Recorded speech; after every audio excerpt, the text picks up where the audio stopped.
Hello students, मैं आज आपको आपकी क्षितिज पाठ्य पुस्तक का पाठ 1 दो बैलों की कथा के बारे में समझाने जा रही हूँ।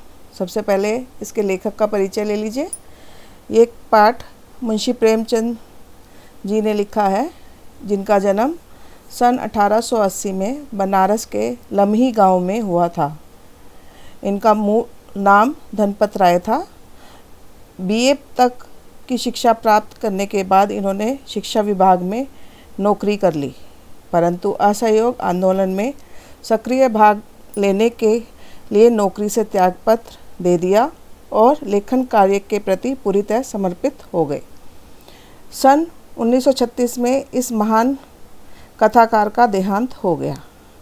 इन्होंने बहुत सारे उपन्यास लिखे, जिसमें से प्रमुख हैं सेवा सदन, प्रेमाश्रम, रंगभूमि, कायाकल्प, निर्मला, गबन, कर्मभूमि, गोदान। अब मैं आपको दो बैलों की कथा के विषय में बताने जा रही हूँ। थोड़ा ध्यान से सुनिएगा। लेखक के अनुसार गधा एक सीधा और निरापद जानवर है। वह सुख दुख हानि लाभ किसी भी दशा में कभी नहीं बदलता। उसमें ऋषि मुनियों के गुण होते हैं, फिर भी आदमी उसे बेवकूफ़ कहता है। बैल गधे के छोटे भाई है, जो कई रीतियों से अपना असंतोष प्रकट करते हैं। झूरी काछी के पास हीरा और मोती नाम के दो स्वस्थ और सुंदर बैल थे। वह अपने बैलों से बहुत प्रेम करता था। हीरा और मोती के बीच भी घनिष्ठ संबंध था। एक बार झूरी ने अपने दोनों बैलों को अपने ससुराल में खेतों में काम करने के लिए भेज दिया। वहाँ उनसे खूब काम करवाया जाता था, लेकिन खाने को रूखा सूखा ही दिया जाता था। अतः दोनों रस्सी तुड़वाकर झूरी के पास भाग आए। झूरी उन्हें देखकर बहुत खुश हुआ और अब उन्हें खाने पीने की कमी नहीं रही। दोनों बड़े खुश थे, मगर झूरी की स्त्री को उनका भागना पसंद नहीं आया। उसने उन्हें खरी खोटी और मजूर द्वारा खाली सूखा भूसा खिलाया गया। दूसरे दिन झूरी का साला फिर उन्हें लेने आ गया। फिर उन्हें कड़ी मेहनत करनी पड़ी, पर खाने को रूखा सूखा ही मिला। कई बार काम करते समय मोती ने गाड़ी खाई में गिरानी चाहिए, तो हीरा ने उसे समझाया। मोती बड़ा गुस्सैल था। हीरा धीरज से काम लेता था। हीरा की नाक पर जब खूब डंडे बरसाए गए तो मोती गुस्से से हल लेकर भागा, पर गले में बड़ी रस्सी होने के कारण पकड़ा गया।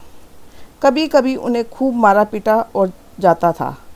इस तरह दोनों की हालत बहुत ख़राब थी। वहाँ एक छोटी सी बालिका रहती थी। उसकी माँ मर चुकी थी। उसकी सौतेली माँ उसे मारती रहती थी, इसलिए उन बैलों से उसे एक प्रकार की आत्मीयता हो गई थी। वह रोज़ दोनों को चोरी छुपे रोटियां डाल जाती थी।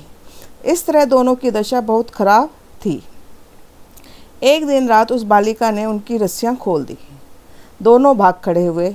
झूरी का साला और दूसरे लोग उन्हें पकड़ने दौड़े, पर पकड़ ना सके। भागते भागते दोनों नई जगह पहुंच गए। झूरी के घर जाने का रास्ता वे भूल गए। फिर भी बहुत खुश थे। दोनों ने खेतों में मटर खाई और आज़ादी का अनुभव करने लगे। फिर एक सांड से उनका मुकाबला हुआ।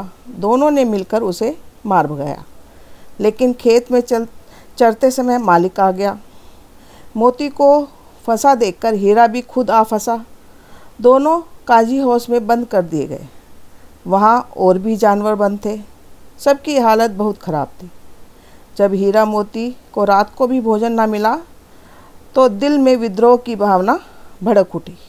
फिर एक दिन दीवार गिराकर दोनों ने दूसरे जानवर को भगा दिया। मोती भाग सकता था, पर हीरा को बंधा देखकर वह भी ना भाग सका। कांजी हाउस के मालिक को पता लगने पर उसने मोती की खूब मरम्मत की और उसे मोटी रस्सी से बांध दिया। एक सप्ताह बाद कांजी हाउस के मालिक ने जानवरों को कसाई के हाथों बेच दिया। एक दड़ियल आदमी हीरा मोती को ले जाने लगा। वे समझ गए कि अब उनका अंत समीप है। चलते चलते अचानक उन्हें लगा कि वे परिचित राह पर आ गए हैं। उनका घर नज़दीक आ गया था। दोनों उन्मत्त होकर उछलने लगे और दौड़ते हुए झूरी के द्वार पर आकर खड़े हो गए। झूरी ने देखा तो खुशी से फूल उठा। अचानक दड़ियल ने आकर बैलों की रस्सियाँ पकड़ ली। झूरी ने कहा कि ये उसके बैल हैं, पर दड़ियल जोर ज़बरदस्ती करने लगा। तभी मोती ने सींग चलाया और दड़ियल को दूर तक खदेड़ दिया। थोड़ी देर बाद ही दोनों खुशी से खली भूसी चूरी खाते दिखाई पड़े। घर की मालकिन ने भी आकर दोनों को चूम लिया। इस प्रकार हीरा मोती ने अपनी आज़ादी का जश्न मनाया। अब आपको मैंने इस पाठ की सारांश बता दिया है।